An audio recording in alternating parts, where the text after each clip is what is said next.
The chamber of the Galactic Council was brighter than usual, but it felt cold. Tall crystal walls curved high above the delegates. Strange lights floated in the air, glowing in soft blue and silver. Long tables formed a wide circle, and at each table sat a different species from across the galaxy. At the center of the chamber stood 3 humans. They stood close together, calm and still. For many years, Earth had sent representatives to this chamber. They had come with hope. They had signed treaties about peace. They had agreed to limits on ships and weapons. They had shared resources and knowledge. They had trusted the promises of older and stronger civilizations. But each time the result had been the same. Human colonies near the outer systems were left unprotected when pirates attacked. Trade ships were taxed unfairly. Mining rights were taken away without warning. When humans protested, the council delayed decisions or formed long committees that led nowhere. Humanity had been patient. Humanity had followed the rules. Now the patience was gone. Admiral James Carter stood straight in his dark uniform. His hair was gray at the sides and his face showed years of service in deep space. Beside him stood Ambassador Emily Brooks, calm and sharp-eyed. On his other side was Commander Daniel Wright, younger but steady, his hands folded behind his back. Behind them, a wide screen lit up. Images began to appear. A human farming colony burned under alien pirate attack. A supply station drifting in pieces. A group of tired miners standing beside empty storage units after their contract had been cancelled without reason. Soft murmurs spread through the chamber. One alien delegate, tall and thin with silver skin, leaned forward. "These matters were investigated," it said in a smooth voice. Emily did not raise her voice. "They were delayed," she replied. "And while they were delayed, people died." Another screen showed numbers. Trade reports. Resource losses. Broken agreements. Dates and signatures from council members. James stepped forward slightly. His voice was firm but not loud. "For 32 standard years, Earth has honored every treaty signed in this chamber. We reduced our fleet size as requested. We limited certain technologies. We shared medical research freely." He paused. "In return, our colonies were ignored. Our warnings were dismissed. Our people were treated as secondary partners." A low sound of annoyance came from several alien tables. One heavy-bodied delegate laughed, a deep rumbling sound. "Humans speak as if they are powerful," it said. "You are young among us. Treaties protect you." Daniel finally spoke. His tone was calm. "Do they?" The screen changed again. A recording played. A human distress signal. A colony asking for help during an attack. The signal had been sent through council channels. The timestamp showed the delay before any response. 47 hours. By then it had been too late. The chamber grew quieter. James looked around the circle slowly. He met the gaze of each major delegate. "We asked for protection under Article 7. "You received a review," said another delegate sharply. "Yes," Emily answered. "A review. Not help." Silence filled the chamber again. The human delegation had not come to argue. They had come to announce.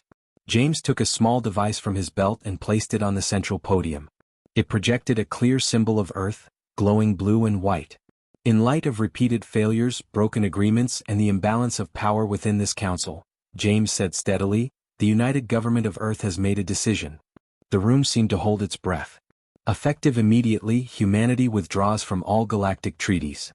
For a moment there was no reaction. Then the laughter began. Several delegates shook their heads. A few whispered to one another. One even smiled openly. "You withdraw?" the silver-skinned delegate said. "You believe you can stand alone?" Another added, "Without shared defense pacts, your borders will be open." "You depend on our trade routes," said a third. "You will return within months." Emily did not react to the laughter. She simply pressed a control on her tablet. Across the chamber, many alien data screens flickered. Access denied. Trade ports closed. Shared networks disconnected. Defense codes revoked. Confusion spread quickly. "What is this?" demanded a delegate. Daniel answered calmly. "The withdrawal has already begun." James continued, "Human fleets are returning to home systems. Joint bases are being evacuated. All shared technology access is terminated." "You cannot move fleets that quickly," one delegate snapped. Emily met its gaze. "We already have." Far from the council chamber, in deep space near the outer human systems, ships were moving. Large carriers that had been listed as supply vessels revealed hidden armor plating. Research stations powered up shield arrays that had never been declared. Defense satellites activated around distant colonies. For years, humanity had followed treaty limits. But humanity had also learned. They had built quietly within allowed borders. They had developed new systems that did not violate the exact words of the agreements. They had prepared for the day when trust would fail. Back in the chamber, the laughter began to fade. A red alert flashed across several alien consoles. Human patrol groups were no longer sharing sensor data. Joint security outposts were being vacated in an orderly and fast manner. "You risk isolation," said the heavy-bodied delegate more slowly now. James nodded once. "We accept that risk." "You risk war," another added.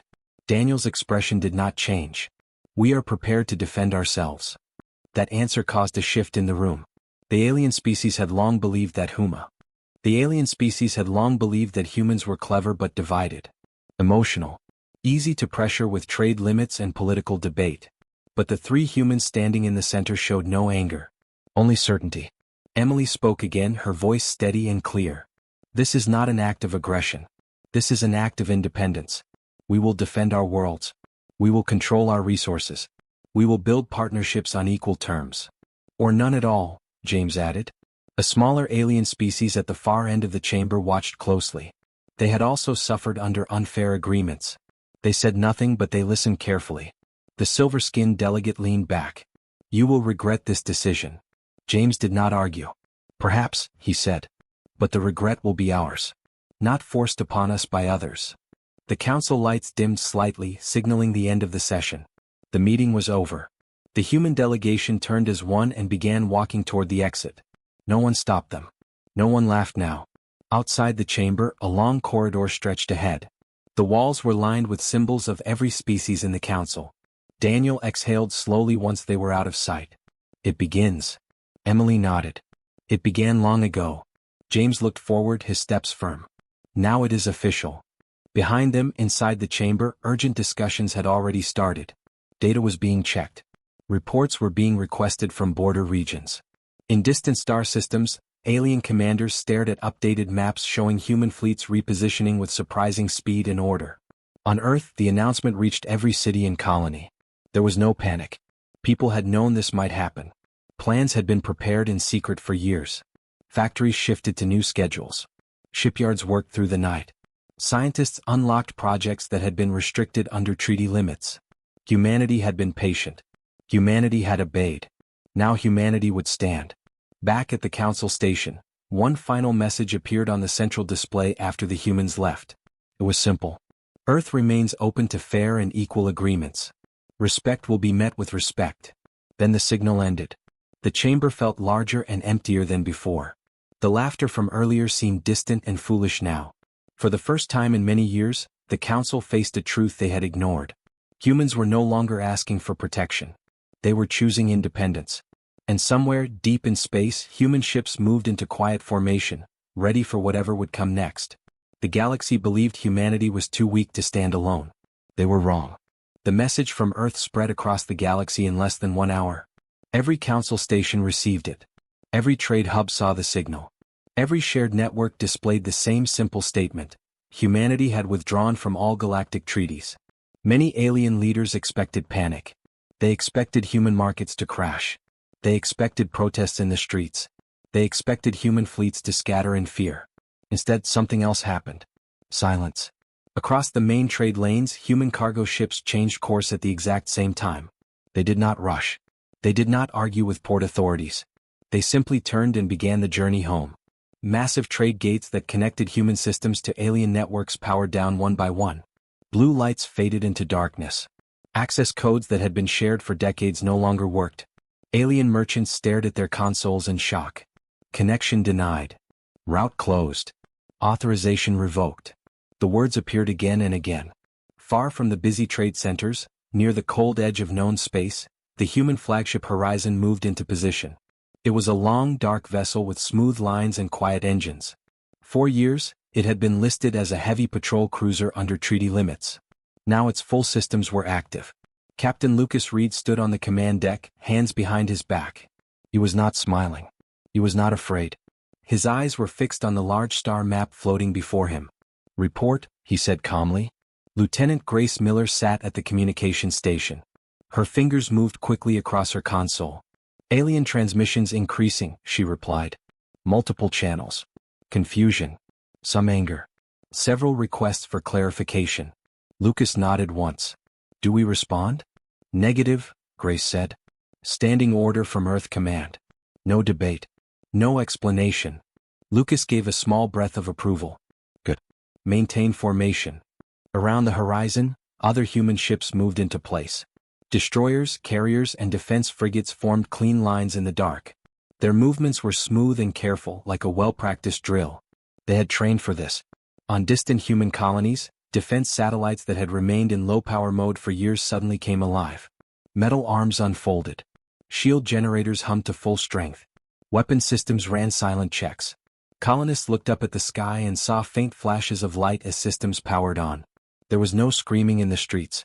There was no panic buying. People had known this day might come. On Earth, the announcement played across public screens. In cities, citizens paused for a moment. Some nodded. Some exchanged serious looks. Then they returned to their work. In a large factory outside London, machines that once produced civilian transport vehicles shifted to military designs. Robotic arms began assembling reinforced hull plates instead of passenger cabins. In a research lab in Toronto, scientists unlocked secure storage rooms.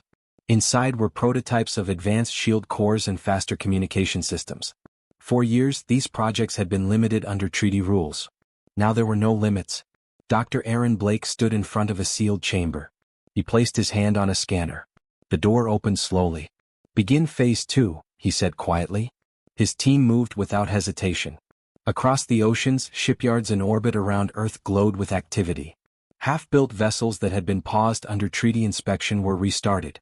Construction drones swarmed like metal insects, welding and shaping new warships. Back on the horizon, Grace adjusted her headset. Captain, we are receiving fleet movement from the Verax Coalition. 3 ships approaching outer boundary.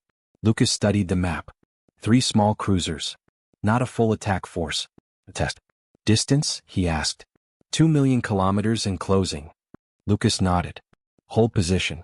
Do not target unless they lock weapons. The bridge was quiet. No one raised their voice. Every officer knew their role. The Verax ships slowed as they approached the new human defense line. They transmitted a message on an open channel. Grace listened, then looked at Lucas. They demand explanation. They state that under Treaty 7, this region is shared space. Lucas's face did not change. Treaty 7 is no longer recognized. Grace sent the reply. Simple. Clear. Seconds passed. The Verax cruisers adjusted their course slightly, testing the boundary. Human defense satellites rotated, tracking them silently. Then, without firing a shot, the Verax ships stopped. After a long moment, they turned away. On the horizon's bridge, no one cheered. Lucas simply said, "Log the encounter. Continue patrol." For the first time in many years, human forces were not asking permission to defend their own space. In the council chamber far away, alien leaders watched reports with growing concern. Human fleets are organized, one observer said. They are not reacting emotionally, another added. They are prepared, a third whispered. That word carried weight. Prepared. For decades, many species had believed humans were divided by politics and personal interest. Easy to pressure with trade restrictions or threats of sanctions. Now they saw something different. Unity. On Mars, in a large underground command center, global leaders watched status screens. President Marcus Hale stood with arms crossed, listening to updates from every colony. All systems stable, an officer reported. No internal unrest. Production increase at 17%. Marcus nodded. Maintain transparency with the public. We stand together. Back in space, the Horizon completed its patrol arc. Lucas walked slowly across the bridge, stopping beside Grace. How are they reacting now? He asked quietly. Less noise, she replied. More encrypted channels. They are talking to each other. Lucas gave a faint smile. Good. Let them talk. He looked out at the stars through the wide viewing screen. They seemed calm and distant, as if nothing had changed. But everything had changed. For years, humanity had asked for fair treatment. For years, they had waited for the Council to correct imbalances. Now they were done waiting. Grace's console beeped again. Captain, message from Earth Command. Lucas straightened. On screen. Admiral James Carter appeared, his image steady. Status? James asked. Outer rim secure, Lucas replied. Minor probe by Verax. No engagement. James nodded once. Good. Maintain discipline. No aggression. We defend only. Yes, Admiral. The transmission ended. The bridge lights reflected softly off polished metal surfaces. Crew members worked in focused silence. The galaxy had expected chaos. They had expected humans to argue among themselves. They had expected shortages and fear. Instead, they saw fleets moving in perfect order. Factories running without protest. Citizens standing calm. Discipline. Unity. Far beyond the outer rim, hidden listening posts monitored alien fleets gathering in distant systems. Some species were nervous. Some were angry. Some were thinking carefully for the first time. Humanity had closed its doors. Not in panic, but in control. On the horizon, Lucas gave one final order for the shift. All stations remain alert. We hold the line. Outside, human ships formed a quiet wall against the darkness. The stars did not speak. The trade lanes remained silent. And across the galaxy, many leaders began to understand something they had never truly believed before. Humans were not reacting. They were executing a plan. The galaxy had expected noise and confusion. Instead, it found something far more dangerous. Calm strength. The mining world of Haven 12 was small and cold. It circled a pale blue star near the edge of human space. The planet had little beauty. Its surface was covered in gray rock and deep metal-rich valleys. But beneath that hard ground were rare minerals that powered ships and cities across Earth's systems. For years, Haven 12 had worked quietly. Its miners drilled deep. Cargo ships came and went under treaty protection. Defense systems were limited by council rules. Now the treaties were gone.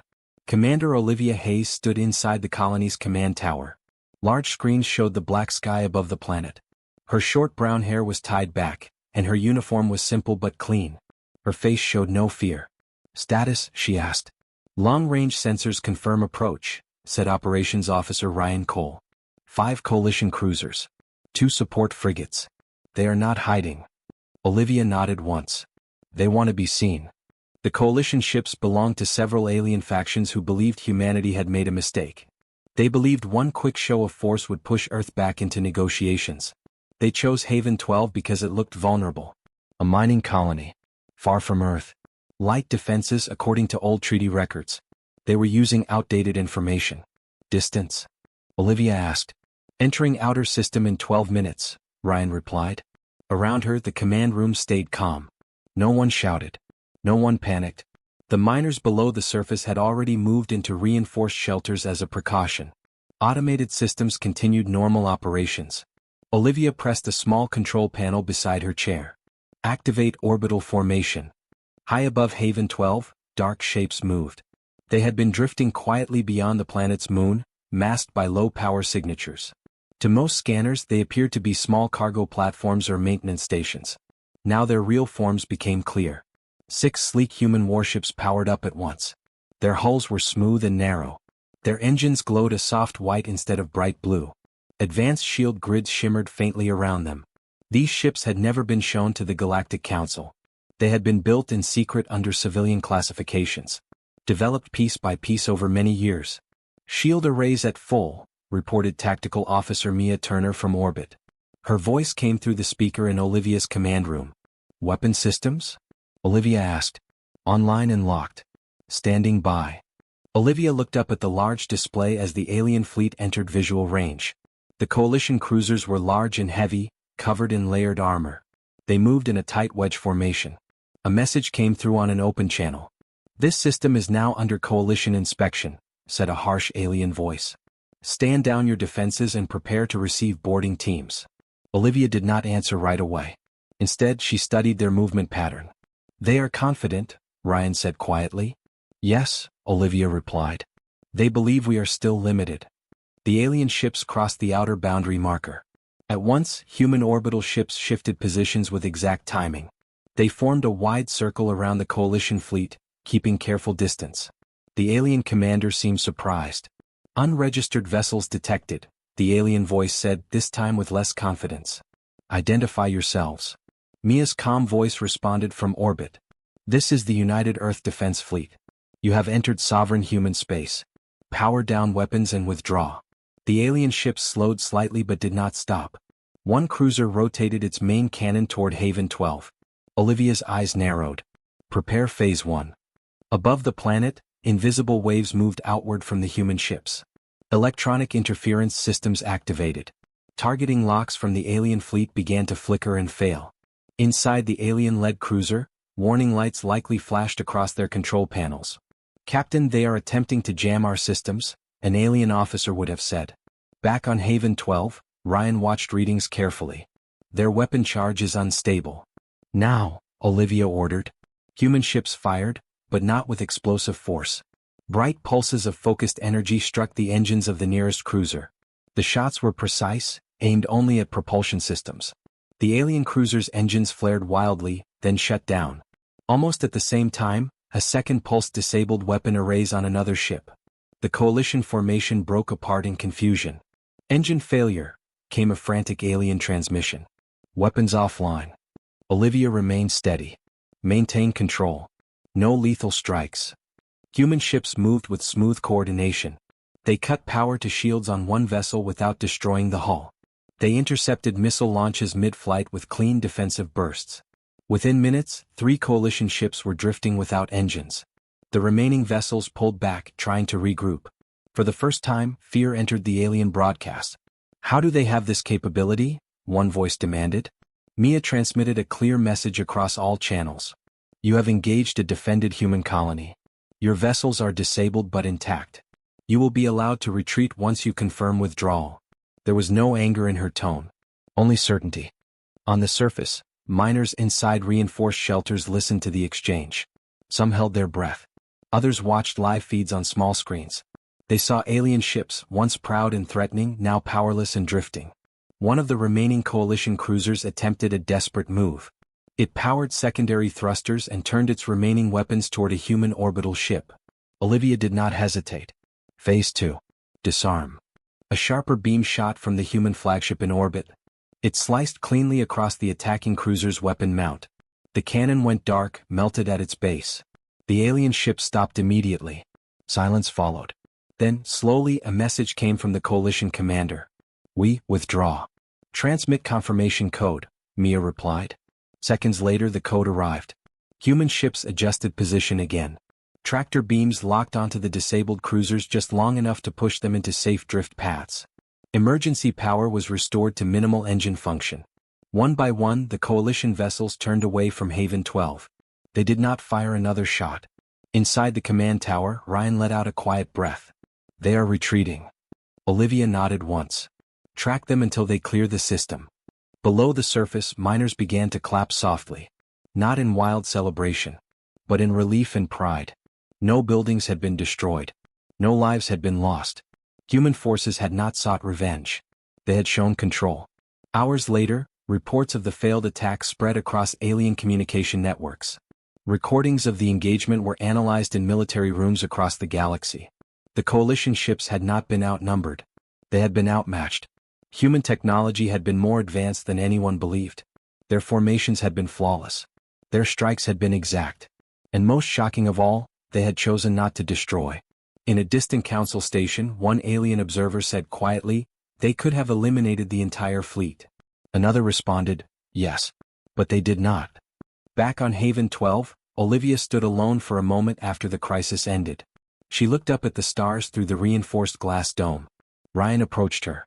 "You think they will try again?" Olivia thought for a moment. "No," she said calmly. "Not like this." Above the planet, the sleek human warships returned to their quiet positions. Shields remained active. Sensors scanned deep space. The message had been delivered clearly. Humanity did not need treaties to protect itself. It did not need permission to defend its people. And it did not fear pressure. The coalition had expected weakness. Instead they found preparation. Humanity had prepared far more than anyone imagined. The recording of the battle above Haven 12 moved across the galaxy faster than any official report. It showed human ships moving in perfect lines. It showed alien cruisers drifting without power. It showed a clear message sent without anger. Within days, markets across many star systems began to shake. Trade values changed. Resource prices shifted. Some major powers tried to hide their concern, but smaller species watched closely. For the first time in many years, the balance of power did not look fixed. On Earth, in a quiet building overlooking the Atlantic Ocean, a new kind of work had begun. Dr. Henry Collins stood in a large room filled with holographic screens. He was tall, thin, and serious. His gray suit looked simple, but his eyes were sharp and alert. Around him floated dozens of messages, each marked with a different alien symbol. Across the table sat diplomat Laura Bennett. She had calm blue eyes and a steady voice. She had spent years inside the Galactic Council chamber, listening more than speaking. Now she listened to something new. Another secure channel request, Henry said. Origin, Tauran Union. Low-tier trade species. Previously blocked from direct negotiation. Laura nodded slowly. They were often ignored by the larger powers. Yes, Henry replied. And taxed heavily. A small hologram opened between them. The image of a Tauran representative appeared. The alien was small, with smooth dark skin and wide golden eyes. We seek discussion, the Tauran envoy said carefully. We wish to explore independent trade with Earth. Laura answered in a calm tone. Earth is open to discussion. Equal terms only. No hidden clauses. No forced limits. The Tauran envoy blinked slowly. Equal? Yes, Laura said. Equal. The image faded. Henry looked at her. That is the third minor civilization this morning. And the larger powers? Laura asked. Watching, Henry replied. They are not sure how to respond. Across the galaxy, many leaders were studying new data. Human fleets were stable. No internal conflict had appeared. Production levels had increased. Technology reports from Haven 12 showed systems more advanced than expected. The idea that humanity had acted out of emotion was fading. They had acted with planning. In another room, economic analysts studied market changes. Some powerful empires had relied on controlling smaller species through complex trade webs. If those smaller species found a new partner in Earth, those webs would weaken. On Mars, President Marcus Hale reviewed a growing list of diplomatic requests. We will not rush, he said firmly. Each agreement must be fair. We build slowly and carefully. Back in the oceanfront building, Henry adjusted a new message on the screen. This one is from the Arden Collective, he said. They were denied voting weight in the council for years. Laura leaned forward. Open channel. The Arden representative appeared. Its voice was low but steady. We observed your defense at Haven 12. You disabled without destroying. Why? Laura did not hesitate. Because strength does not require cruelty. The Arden paused. If we trade with you, will we be forced to reduce our own fleets? No, Laura replied. We will not limit your defense. We will share technology fairly and we will expect the same respect. Henry added quietly, and no secret oversight clauses. The Arden representative gave a slow nod. We are interested. As days passed, more secret communications arrived. Some species asked simple trade questions. Others asked about defense cooperation. A few only wanted advice. Earth answered each one with the same clear rule: balance. No species would be treated as weak. No species would be used as leverage against another. On a distant council station, senior alien leaders gathered in a private meeting. They are forming new links, one said with concern. Without asking permission, another added. They are offering protection without control, a third observed. That idea troubled many of them. For centuries, the strongest civilizations had shaped the rules. They had written complex treaties that favored their fleets and industries. Now a younger species was changing the pattern. Not by conquest, but by choice. Back on Earth, Laura walked beside Henry through a quiet hallway. Large windows showed waves crashing against the rocks below. Do you think they trust us? Henry asked. Some do, Laura said. Some are testing us. Some are afraid of angering the old powers. Henry stopped for a moment. And what if the old powers respond? Laura looked out at the ocean. They already did. Haven 12 was their response. Henry gave a small smile. And now? Now they must decide whether to compete fairly, she said. In space, human cargo ships began traveling along new routes. These were not secret paths but open ones. Smaller species welcomed them. Trade agreements were signed with simple language. Shared defense patrols were planned between equal fleets. One of the first joint exercises took place near the Tauran border. Human and Tauran ships moved together in training formation. There were no hidden control systems. No forced command structure. Observers from other civilizations watched the exercise with interest. They treat them as partners, one alien officer said in disbelief. Yes, another replied quietly. They do. On Haven 12, miners returned fully to work. Production increased. Confidence grew. Commander Olivia Hayes received reports of new trade convoys arriving safely under joint escort. She read one message from Laura Bennett: strength builds respect. Respect builds alliance. Olivia nodded to herself. In the council chamber, discussions grew tense. Some leaders suggested sanctions. Others warned that pushing humanity further might unite even more smaller species under Earth's influence. The balance of fear had shifted. Earth had ended treaties, but it had not turned hostile. Instead, it had become selective. Weeks later, Henry and Laura stood together as the first formal agreement under the new system was signed. The document was short, clear, direct, balanced trade percentages, shared patrol zones, mutual defense only if requested, no hidden penalties. The Tauran envoy placed its mark beside the human signature. For the first time in many years, a smaller civilization signed a treaty without visible hesitation. News of that agreement spread quickly. More messages arrived. More requests followed. Earth did not accept all of them. Some proposals were unfair. Some demanded too much. Those were declined politely. We will not replace one imbalance with another, Laura said during one meeting. Henry agreed. We are building stability, not control. Far away, powerful empires began adjusting their own trade terms with minor species. They lowered taxes. They offered better conditions. Competition had returned to the galaxy. And it had begun not with war, but with choice. One evening, Laura stood on a balcony overlooking the ocean. Henry joined her. Do you remember the laughter in the council chamber? Henry asked softly. Yes, she said. It seems quieter now. Laura watched the horizon. They thought we ended treaties because we were angry. Henry folded his hands behind his back. But we ended them because we were ready. She nodded. Humanity had not stepped away to isolate itself. It had stepped away to remove limits, to build something stronger. Across the galaxy, more civilizations began to understand that truth. Humans had not broken the system. They had changed it. Months passed after the battle at Haven 12. The galaxy did not return to the way it had been. Trade lines shifted. Old alliances grew weaker. New partnerships formed quietly and carefully. Smaller civilizations spoke with more confidence. Large empires measured their words more closely. At the edge of known space, human fleets held steady positions. They did not expand without reason. They did not threaten nearby systems. They simply stood ready. Their ships were no longer hidden. Their strength was no longer questioned. In the center of the galaxy, the great chamber of the Galactic Council waited once again. The tall crystal walls still shone with soft light.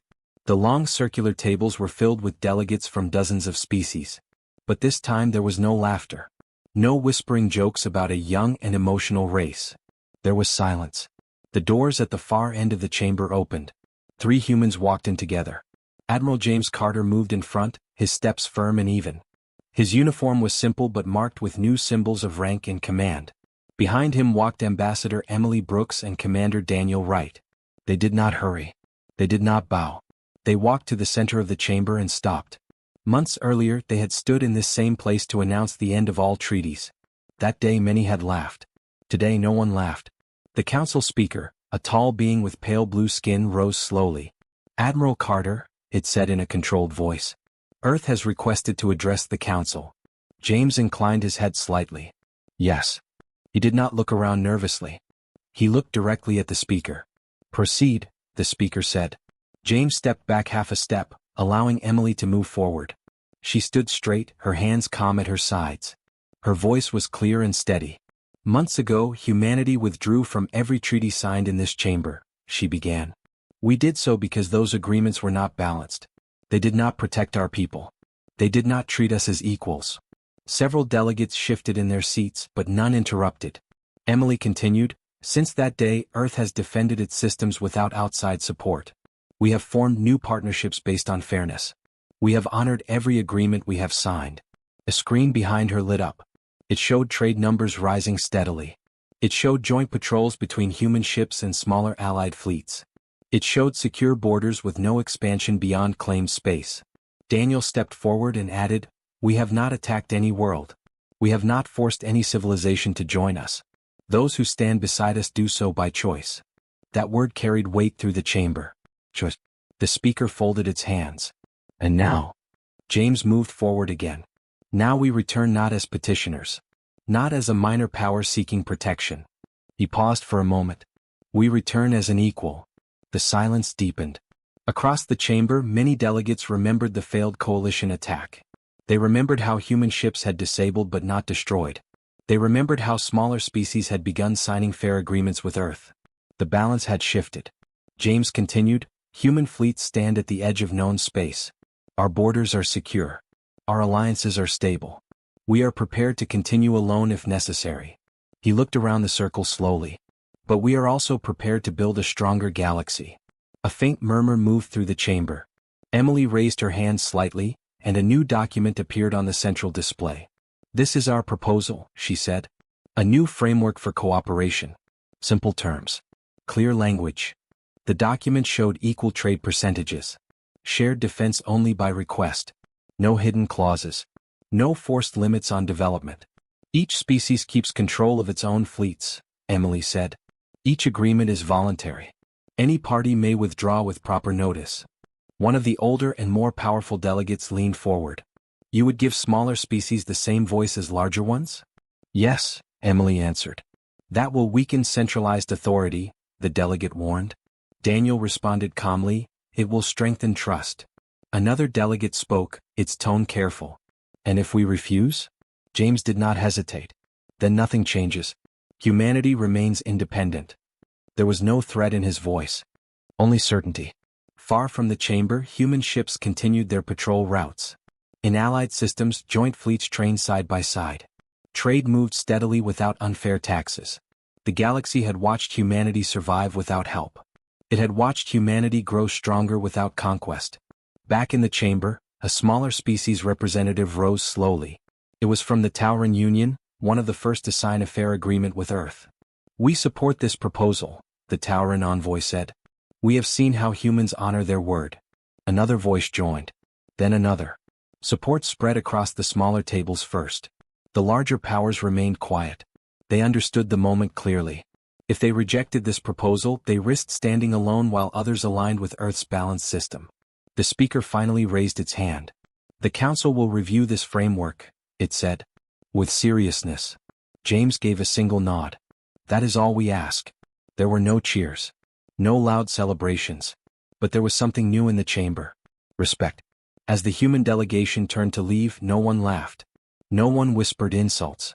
Several delegates inclined their heads slightly in acknowledgement. Outside the chamber, Daniel let out a slow breath. That felt different. Emily allowed herself a small smile. Because it is different. James looked out through a wide window at the stars beyond the station. Months ago, humanity had stood here accused of being reckless. Now they stood recognized as strong. On Earth, news of the council meeting spread quickly. Citizens listened carefully. There was pride but not arrogance. Factories continued their work. Fleets continued their patrols. Alliances continued to grow. Humanity had proven something important. They could survive alone. They could defend without cruelty. They could build without domination. Back inside the chamber, quiet discussions continued late into the cycle. Many leaders now understood a truth they had once ignored. Humans were not weak. They had been patient. They had followed the rules even when the rules were unfair. But when pushed too far, they had stepped away without fear. And in doing so, they had reshaped the balance of power across the galaxy. At the edge of known space, a line of human ships drifted in silent formation. Their lights shone softly against the dark. They were not invading. They were guarding. The galaxy understood at last. Humanity did not seek control. It sought respect. And if that respect was denied, humanity would stand united and unshaken. Patient. United. Unstoppable.